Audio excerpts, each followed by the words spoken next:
আমার নবীজি যাহার প্রেমে পাগল চন্দ্র সূর্য তারকারাশি, যাহার প্রেমে পাগল চন্দ্র সূর্য তারকারাশি। তোমরা আরো শুনবানি সুন্দর কাহিনী, আরো শুনবানি সুন্দর কাহিনী।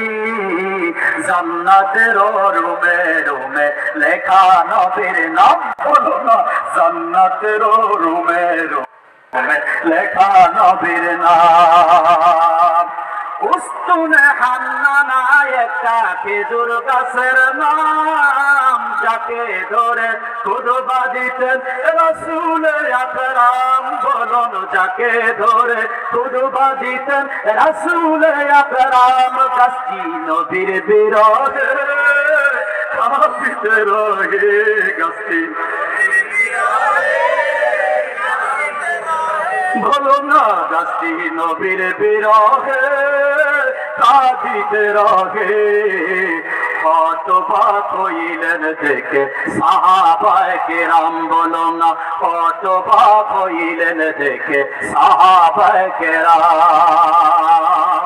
আল্লাহু আকবার বলেন। গভীর মনোযোগ।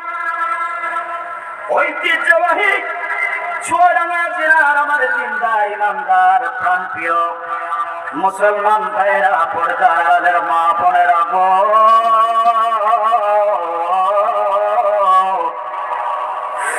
আমার আপনার নবী মায়ার নবী দো জাহানের বাদশাহ সরকারে দো আলম রহমাতাল লিল আলামিন হায়াতুন নবী জিন্দা নবী রাসূল পাক সাল্লাল্লাহু আলাইহি ওয়াসাল্লামের প্রেমে পড়ে গেছে একখানা খেজুর গাছের টুকরা।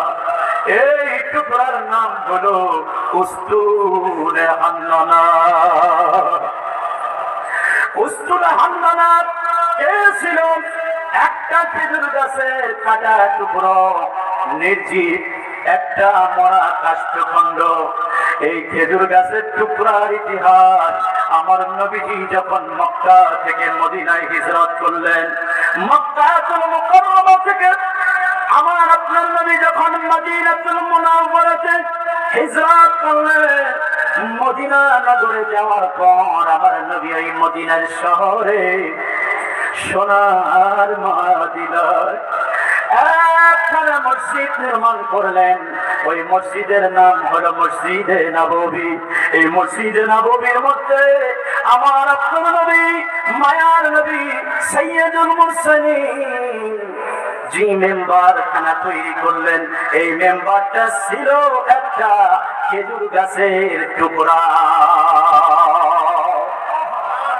ইসলামের প্রথম যুগের কথা বলছি, যখন পর্যায়ক্রমে মুসলমান বাড়তে লাগলো, মদিনার মধ্যে যখন নবী আশিকদের ভিড় জমতে লাগলো, যখন আস্তে আস্তে করে গরিব থেকে নবীর সাহাবারা মুসলমানেরা ধন্যাঢ্য হতে লাগলো, তারা আরজ করলেন ইয়া রাসূলুল্লাহ ইয়া হাবিবাল্লাহ, আর কতদিন একটা মরা কাঠের টুকরা খেজুর গাছের টুকরার উপরে দাঁড়ায় আপনি খুতবা দিবে?